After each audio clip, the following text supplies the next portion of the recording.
안녕하세요. 반갑습니다. 한국 CS마인드 교육센터 박정민 강사입니다. 벌써 6번째 영상이네요. CS 리더스 2019년도 1회차 1월 13일 나본 거 B형 기출문제 CS 전략론 21번부터 30번까지. 자, 오늘 전략론 마무리가 되는 시간이네요. 자, 21번 문제부터 보도록 하겠습니다. 자, 다음 중 MOT 사이클 차트 분석 1단계 서비스 접점 진단하기라고 나오거든요. 그러니까 이걸 우리가 고객의 입장으로 걸어보기라고도 부르는데, 세 가지 측면의 예시로 가장 올바르지 않은 것은 무엇입니까?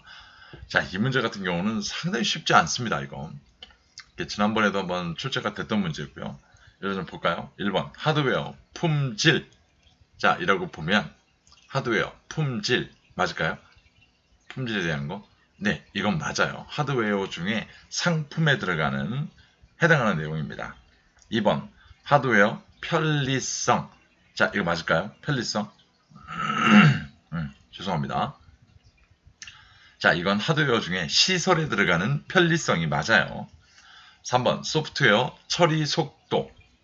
자, 소프트웨어에 처리 속도가 있을까요? 네, 이건 소프트웨어에 해당하는 프로세스에서에 해당하는 내용, 처리 속도가 맞습니다. 소프트웨어, 상품 구색 및 진열. 자, 상품 구색 및 진열은 하드웨어 상품에 해당하는 내용이겠죠. 여기서 보면 문제에서는 4번이 지금 잘못되어 있습니다.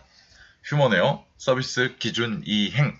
자, 서비스 기준 이행이라고 하는 건 휴먼웨어 중에 응대에 해당하는 내용이겠죠.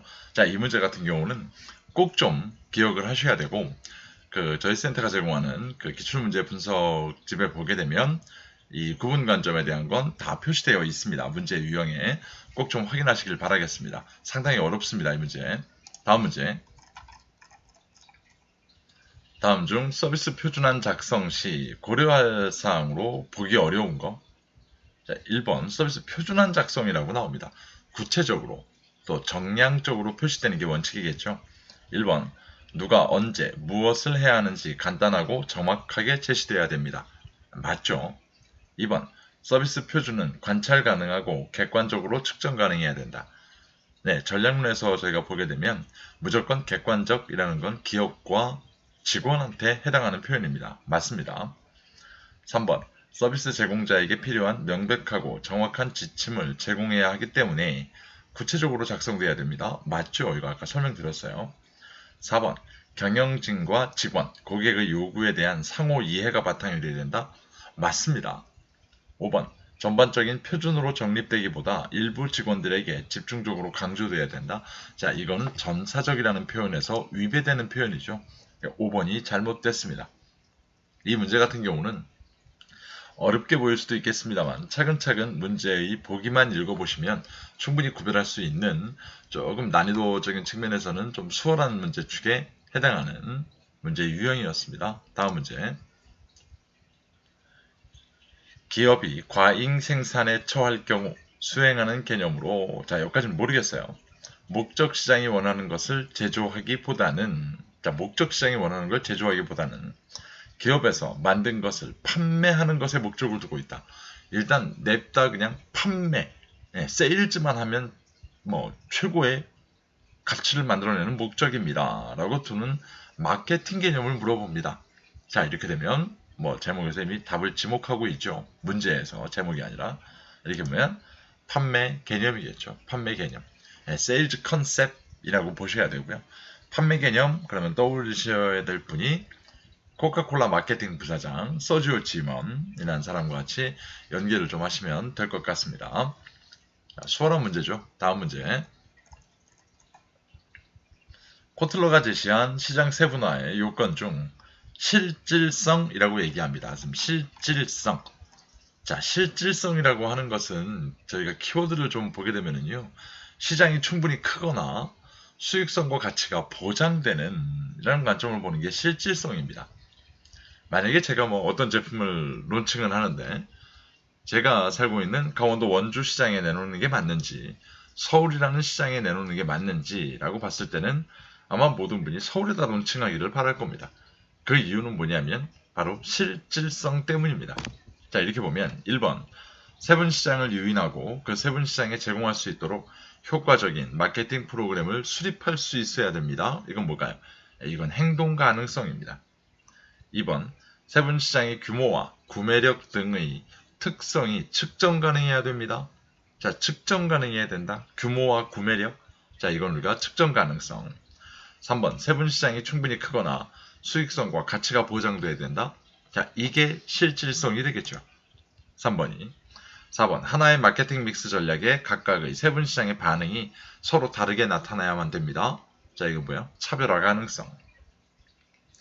5번 세분시장이 어떤 특성을 가진 소비자들로 구성되어 있고 이들에게 효과적으로 접근할 방법이 무엇인지 알아요. 접근할 방법, 접근 가능성입니다. 자, 이 문제도 이해만 하고 계신다면 그게 어렵지 않은, 굳이 암기까지 필요 없는 문제 유형이었습니다. 다음 문제. 세분시장 유형과 관련해 다음 보기의 설명에 해당하는 부분시장 도달 전략. 분명히 지금 부분시장 도달 전략이라고 부르고 있잖아요. 자, 그럼 보기로 좀 볼까요? 특정 고객 집단. 두 번째 것도 특정 고객 집단. 자, 이라고 얘기가 되면 일단 특정 고객 집단이라고 나오면 뭐가 떠오르셔야 돼요? 전문화예요. 자, 전문화 또는 집중화라고 저희가 불렀던 건데, 자, 근데 아래 보기 5개가 다 전문화예요. 자, 그럼 다른 걸 갖고 키워드를 골라내셔야 돼요. 자, 특정 고객 집단의 욕구를 충족시키기 위해 다양한 제품을 판매하는 전략입니다. 잘 보세요. 나눠놓은 시장 중에 한 군데를 골라서, 왜? 특정 고객 집단이기 때문에 여기다가 다양한 제품을 다 갖다가 여기다 판매하겠답니다. 그러니까 시장은 하나인데, 선택된 시장은 하나인데 여기다가 저희가 갖고 있는 제품을 다 갖다 집어넣겠다는 겁니다. 자, 이런 관점으로 보면 두 번째 거 굳이 보지 않으셔도 딱 답이 나오죠. 그게 뭡니까? 시장 전문화 전략입니다.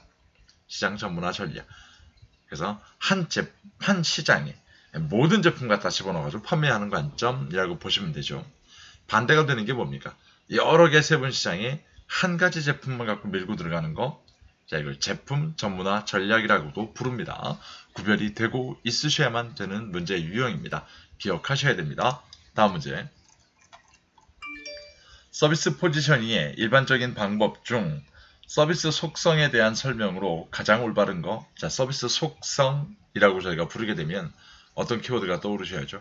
네, 가장 잘할 수 있는 것이 무엇인지. 우리가 가장 잘하는 게 뭡니까? 라는 거에 초점 맞추는 거. 자, 1번. 가격대 품질 관계에 초점을 맞추는 방법입니다. 라고 보면 가격 품질 관계. 2번. 자신의 경쟁사와 비교하여 포지셔닝을 하는 방법입니다. 자, 이건 경쟁사라고 보시면 되죠. 3번. 기업이 가장 잘할 수 있는 것이 무엇인지에 초점을 맞추는 방법이다. 가장 잘할 수 있는 것이 무엇인지에 초점을 맞춥니다.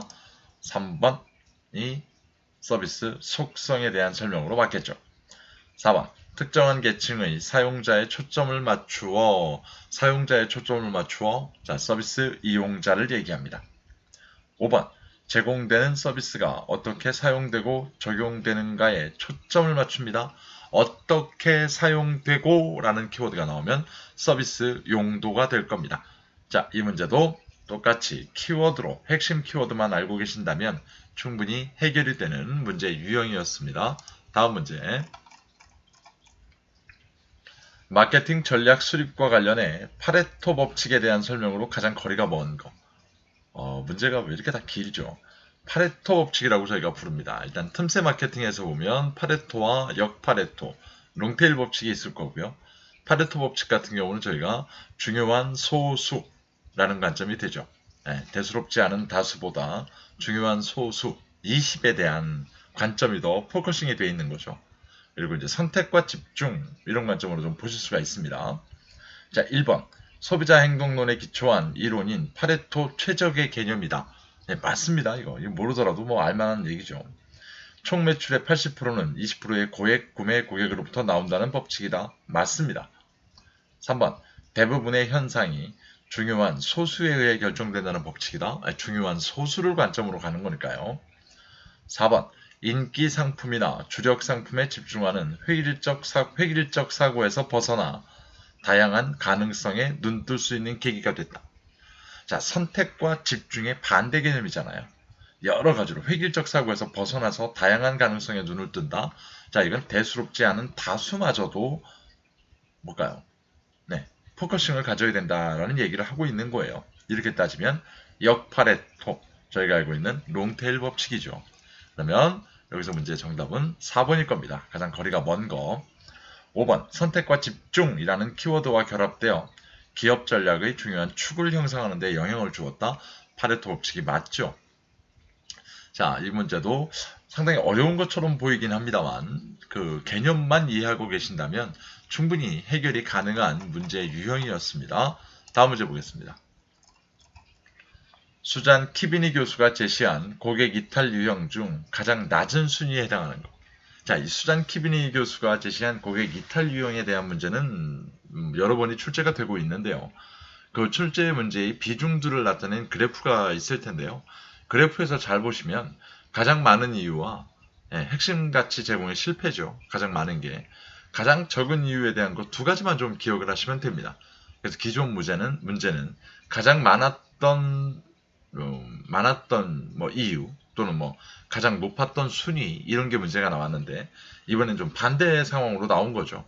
자, 이렇게 보면 어떤 게 맞을까요? 가장 낮은 순위, 고객이 이탈하는 유형 중에 가장 낮다라고 하면 무슨 얘기입니까? 저희가 알고 있는 비자발적 전환일 거예요. 어쩔 수 없이 라는 관점을 보게 되면 불가피한 상황이 나올 겁니다. 네, 난 여기 오고 싶은데 이 집이 폐점하는 바람에 전 어쩔 수 없이 다른 매장 가야 됩니다. 라는 관점이 가장 낮은 순위가 될 겁니다. 이탈 유형 중에. 자, 이 문제도 크게 어렵지 않은 충분히 구별할 수 있는 문제 유형이었습니다. 다음 문제. 서비스 실패 처리에서 고객이 기대하는 공정성 유형 중이라고 나옵니다. 공정성 유형. 전략론에서 공정성 유형을 물어보죠. 자, 이렇게 되면 뭐가 있었습니까? 네, 절차상의 공정성, 상호작용 공정성, 그 다음에 책임성이었죠. 개론에서는 인과성의 위치 차원이라고 불렀던 것이 전략론에 왔더니 이제 책임성으로 이름이 바뀌어가지고 자, 그 유형 중 종사원의 친절, 배려, 사과 등 서비스 제공자의 응대 태도에 해당한다라고 나옵니다. 직원 얘기하잖아요. 저희가 공정성 중에서 세 가지 중에 직원 얘기 나오면 무조건 떠오르셔야 될 키워드 상호작용 공정성입니다. 상호작용 그러면 고객과 직원 그 중에서 직원 얘기가 나올 겁니다. 라는 건 저희 교육과정에서도 끊임없이 어필해드리는 내용 중에 한 가지입니다. 자, 전략론 마지막 문제입니다. 효율적인 사후 서비스 관리를 통해 얻을 수 있는 기업의 이점으로 가장 거리가 먼 것. 자, 효율적인 사후 서비스 관리, 애프터 서비스겠죠. 이거를 통해 얻을 수 있는 기업의 이점으로 가장 거리가 먼 겁니다. 1번, 사후 서비스 관리를 통해 얻을 수 있는 고객의 정보는 기존 제품의 품질 기능 향상에 도움을 준다? 틀린 말이 아니죠. 맞습니다. 2번, 신제품 개발에 필요한 시간과 비용을 절감해주는 이점이 있다? 맞습니다. 3번, 다양한 불편사항이나 불만을 원활한 커뮤니케이션을 통해 분석하여 고객의 니즈와 트렌드를 파악할 수 있게 해준다? 맞죠, 이것도. 4번, 기업으로 하여금 추가적인 수익 창출에 드는 비용과 시간적인 노력을 절감해주는 중요한 역할을 한다? 맞습니다. 자, 그럼 5번이겠죠. 고객 지원에 소모되는 비용을 일체 전환하여 확실한 신규 비즈니스 모델을 개척할 수 있게 해준다. 안타깝습니다만 이게 불가능합니다. 네, 왜 그러냐면 이게 불가능하다고 말씀을 드리면 이걸 들으시는 분들 중에 일부는 아닌데 개척이 가능한데 최근에 라고 얘기하시겠습니다만 이 문제의 관점은 잘 보면은요 문제에서 사후 서비스 관리라고 나오잖아요. 그러니까 애프터 서비스를 얘기하는 거예요. 애프터 서비스가 마케팅과 관련된 건 말고요. 철저하게 애프터 서비스에 대한 측면만을 갖고 얘기를 하는 거기 때문에 이 문제에서는 5번이 실제로 가장 거리가 먼 관점에 해당하는 내용이라고 보실 수가 있겠습니다. 자, 이렇게 해서 30번까지 문제를 풀어봤습니다.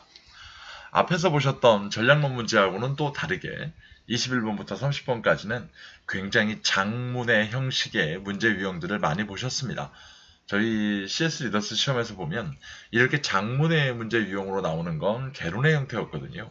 근데 이 개론의 형태를 전략론으로 끌고 오다 보니까 상당히 전략론 문제를 난이도가 높은 것처럼 느끼시게 되는 경향이 만들어집니다. 그러면 이게 2019년도 1월달에 나왔다 그러면 이런 관점이 쉽게 바뀌지는 않을 겁니다. 그렇다 그러면 이렇게 개념을 이해하고 개념을 어떻게 구별해낼 수 있겠는가라는 관점들에 대한 시험 대비의 학습 방법의 하나의 유형으로 추가를 하시는 게 더 맞지 않을까라는 생각을 해봅니다. 저희 다음 시간에는 CS 실무론 동영상 강의를 가지고 찾아뵙도록 하겠습니다. 긴 시간 수고 많으셨습니다. 감사합니다.